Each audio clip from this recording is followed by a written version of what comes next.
नमस्कार मित्रांनो, जी के वाला या आपल्या यूट्यूब चॅनलवर सर्वांचं सहर्ष स्वागत आहे. चला तर आता आपण 15 जानेवारी 2026च्या महत्त्वाच्या घडामोडींचा आढावा घेऊया. आजचा पहिला प्रश्न आहे, अलीकडेच चर्चेत असलेले operation hawkeye strike America आणि त्याच्या मित्र राष्ट्रांनी कोणत्या देशाविरुद्ध सुरू केलेले आहे? कोणतं ऑपरेशन हॉक आय स्ट्राईक हे कोणाविरुद्ध सुरू केले?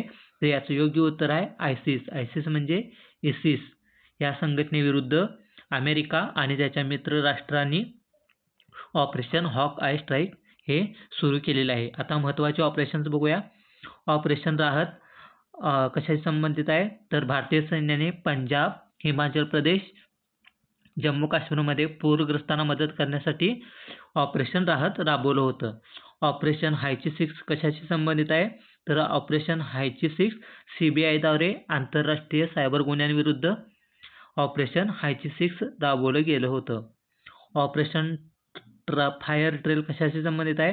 तर चिनी फटाक्यांची तस्करी रोखण्यासाठी भारताने ऑपरेशन फायर ट्रेल हे लॉन्च केलं होतं. आता ऑपरेशन व्हाईट कॉलर ड्रोन कशाशी संबंधित आहे? तर गुजरातमध्ये अंमली पदार्थ विरोधी ऑपरेशन व्हाईट कॉलर हे राबवलं गेलं होतं. ऑपरेशन पवन परदेशातील मोहिमेतील शहीदांना श्रद्धांजली देण्यासाठी ऑपरेशन पवन राबवलं गेलं होतं. आणि ऑपरेशन सागरबंधू हे अतिशय महत्त्वाचं आहे, कारण श्रीलंकेत चक्रीवादळ येऊन गेलं, त्यानंतर श्रीलंकेला मदत करण्यासाठी भारतानं ऑपरेशन सागरबंधू हे राबवलं गेलं होतं. आता चला बघूया आपण पुढचा प्रश्न. नुकताच DRDOने कोणत्या इंजिनची यशस्वी दीर्घकालीन ग्राउंड चाचणी पूर्ण केलेली आहे? याचं योग्य उत्तर आहे स्क्रॅमजेट. नुकताच DRDOने स्क्रॅमजेट इंजिनची यशस्वी दीर्घ चाचणी ग्राउंड केलेली आहे. आणि ह्याचा मुख्य उद्देश काय आहे? तर हायपरसोनिक क्षेपणास्त्रे विकसित करणे हा या स्क्रॅमजेट चाचणीचा मुख्य उद्देश आहे. आणि याची चाचणी कुठे झाली? तर संरक्षण संशोधन आणि विकास प्रयोगशाळा हैदराबाद या ठिकाणी याची टेस्ट झालेली आहे. आता DRDO बद्दल काही माहिती बघूया. DRDOचा लॉंग फॉर्म आहे defence research and development organisation. आणि DRDOची स्थापना झाली आहे 1958 साली. DRDOचं मुख्यालय आहे नवी दिल्ली. आणि DRDOचे सध्याचे अध्यक्ष आहेत डॉक्टर समीर कामत. चला तर आता पुढचा प्रश्न बघूया. भारतातील कोणते शहर रहिवाशांना थेट नळातून सुरक्षितपणे पाणी पिण्याची सोय देणारे पहिले शहर बनलेलं आहे? तर याचं योग्य उत्तर आहे ओडिशा राज्यातील पुरी हे शहर भारतातील पहिले शहर बनलं आहे जे रहिवाशांना थेट नळातून सुरक्षितपणे पिण्याच्या पाण्याची सोय दिलेली आहे. याचा महत्त्वाचा उद्देश काय आहे? याचे महत्त्वाचे मुद्दे बघूया. पाणी अतिरिक्त शुद्ध करण्याशिवाय पिण्यायोग्य आहे आणि हे पाणी भारतीय मानक ब्युरो म्हणजेच ब्युरो ऑफ इंडियन स्टँडर्डच्या मानकांचे पालन करते. आता ओडिशाबद्दल काही महत्त्वाची माहिती बघूया. ओडिशाची स्थापना झाली आहे 1 एप्रिल 1936 रोजी.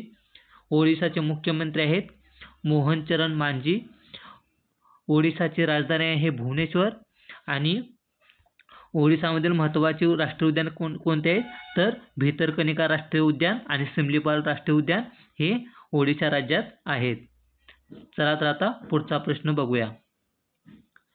प्रश्न चौथा आहे, 69व्या राष्ट्रीय खेळ स्पर्धेत 2025-26 मध्ये कोणते राज्य अव्वल स्थानी राहिलेले आहे? तर याचं योग्य उत्तर आहे आपला प्यारा महाराष्ट्र.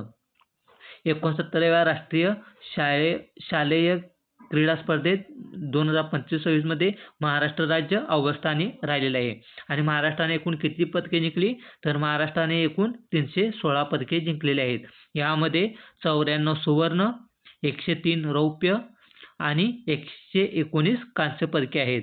आणि या पदक तालिकेत क्रमाने कोणती आहेत?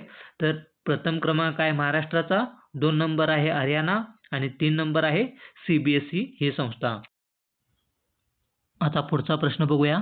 टेक्नो पेंट्स अँड केमिकल्स या कंपनीचे ब्रँड अँबॅसेडर म्हणून कोणाची निवड करण्यात आलेली आहे? तर याचे योग्य उत्तर आहे सचिन तेंडुलकर. सचिन तेंडुलकर यांची टेक्नो पेंट्स अँड केमिकल्स या कंपनीचे ब्रँड ॲम्बॅसेडर म्हणून निवड करण्यात आलेली आहे. आता इतर ब्रँड ॲम्बॅसेडर बघूया आपण. इंडियन गोल्फ प्रीमियर लीगचा ब्रँड ॲम्बॅसेडर कोण आहे? तर युवराज सिंग हा इंडियन गोल्फ प्रीमियर लीगचा ब्रँड ॲम्बॅसेडर आहे. झारखंड पर्यटनाचं ब्रँड ॲम्बॅसेडर कोण आहे?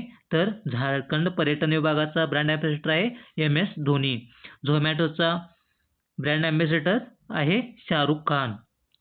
लेविस या प्रोडक्टचा ब्रँड ॲम्बॅसेडर कोण आहे? तर आलिया भट्ट ह्या लेविस या प्रोडक्टचा ब्रँड ॲम्बॅसेडर आहे. आणि हरियाणा राज्य महिला आयोगाचे ब्रँड ॲम्बॅसेडर कोण आहे? तर शेफाली वर्मा या हरियाणा राज्य महिला आयोगाच्या ब्रँड ॲम्बॅसेडर आहेत. आता पुढचा प्रश्न बघूया आपण. रतपानी नावाचा व्याघ्र प्रकल्प कोणत्या राज्यात स्थित आहे? तर रतापानी नावाचा व्याघ्र प्रकल्प हा मध्य प्रदेश राज्यात स्थित आहे. आणि हा रतापानी व्याघ्र प्रकल्प हा भारतातील 57व्या क्रमांकाचा व्याघ्र प्रकल्प आहे.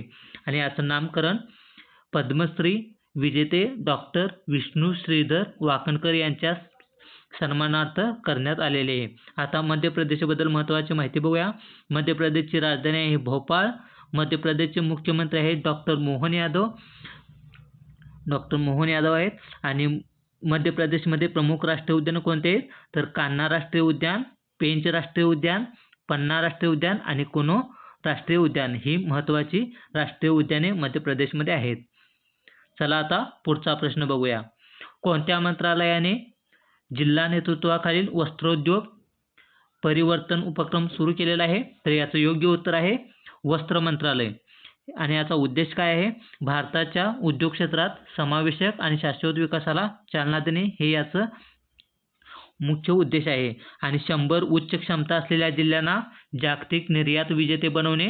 आणि दुसरा आहे 100 आकांक्षी जिल्ह्यांना स्वावलंबी वस्त्रोद्योग केंद्रामध्ये रूपांतरित करणे हा याचा मुख्य उद्देश आहे. चला तर आता पुढचा प्रश्न बघूया. प्रश्न 8वा आहे. दरवर्षी भारतीय सैन्य दिवस केव्हा साजरा करण्यात येतो? तर दरवर्षी 15 जानेवारी हा भारतीय लष्करी दिन म्हणजे सैन्य दिन म्हणून साजरा केला जातो. 1949 मध्ये फील्ड मार्शल KM करियप्पा यांनी भारतीय लष्कराची सूत्रे हाती घेतली होती आणि ते स्वतंत्र भारताचे पहिले भारतीय लष्कर प्रमुख बनले होते. त्या स्मरणात 15 जानेवारी हा भारतीय लष्कर दिन म्हणून साजरा केला जातो. आता जानेवारी महिन्यातील महत्त्वाचे दिवस बघूया. 9 जानेवारी हा प्रवासी भारतीय दिन म्हणून साजरा केला जातो. 12 जानेवारी हा राष्ट्रीय युवा दिन म्हणजेच स्वामी विवेकानंद यांची जयंती म्हणून साजरा केला जातो. 25 जानेवारी हा राष्ट्रीय मतदार दिन म्हणून साजरा केला जातो. आणि 26 जानेवारी हा भारतीय प्रजासत्ताक दिन म्हणून साजरा केला जातो. आता पुढचा प्रश्न बघूया. भारतातील डिजिटल निर्मात्यांना सक्षम करण्यासाठी कोणत्या संस्थेने क्रिएटर्स कॉर्नर हा प्लॅटफॉर्म सुरू केलेला आहे? तर याचं योग्य उत्तर आहे प्रसार भारती या संस्थेने भारतातील डिजिटल निर्मात्यांना सक्षम करण्यासाठी क्रिएटर्स कॉर्नर हा प्लॅटफॉर्म सुरू केलेला आहे. आणि कशासाठी केलेला आहे? तर हे स्वतंत्र डिजिटल निर्मात्यांची सामग्री राष्ट्रीय टेलिव्हिजन नेटवर्कवर प्रदर्शित करण्यासाठी हा एक व्यासपीठ आहे. आणि याचा उद्देश आहे दर्जेदार सामग्री निर्मितीला प्रोत्साहन देऊन डिजिटल अर्थव्यवस्थेला चालना देणे हा या क्रिएटर्स कॉर्नर्स प्लॅटफॉर्मचा मुख्य उद्देश आहे. आता पुढचा प्रश्न बघूया. प्रश्न 10वा आहे.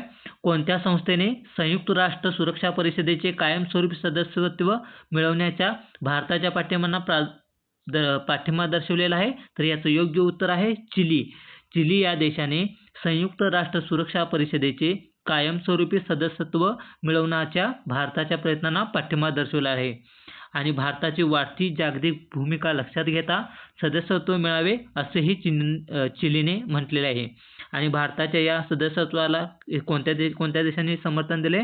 तर रशिया, अमेरिका, ब्रिटन, फ्रान्स आणि ब्रिक्स या देशांनी भारताच्या कायमस्वरूपी सदस्यत्वाला पाठिंबा दर्शवलेला आहे. प्रश्न 11वा.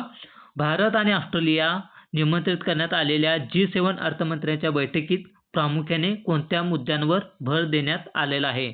तर याचं योग्य उत्तर आहे संरक्षणावरील आवश्यक खनिजे, संरक्षणासाठी आवश्यक खनिजे, तंत्रज्ञान म्हणजेच टेक्नॉलॉजी आणि स्वच्छ ऊर्जा संक्रमणे म्हणजेच क्लीन एनर्जी या 3 महत्त्वाच्या मुद्द्यांवर भारत आणि ऑस्ट्रेलियाला निमंत्रित करण्यात आलेल्या G7 अर्थमंत्र्यांच्या बैठकीत भर देण्यात आलेला आहे. आता आहे शेवटचा प्रश्न बघूया. प्रश्न 12वा. आंतरराष्ट्रीय क्रिकेटमध्ये 650 षटकार मारणारा जगातील पहिला फलंदाज कोण ठरलेला आहे? तर रोहित शर्मा हा आंतरराष्ट्रीय क्रिकेटमध्ये 650 षटकार मारणारा जगातील पहिला फलंदाज ठरलेला आहे. आणि रोहित शर्माने आंतरराष्ट्रीय क्रिकेटमध्ये 650 षटकारांचा टप्पा पार केलेला आहे. मित्रांनो, हा आपला उपक्रम असाच चालू राहणार आहे. तर लेक्चर आवडल्यास चॅनलला लाईक करा, शेअर करा आणि सबस्क्राईब करा. चला तर पुन्हा भेटूया आपण पुढच्या भागात. तोपर्यंत नमस्कार.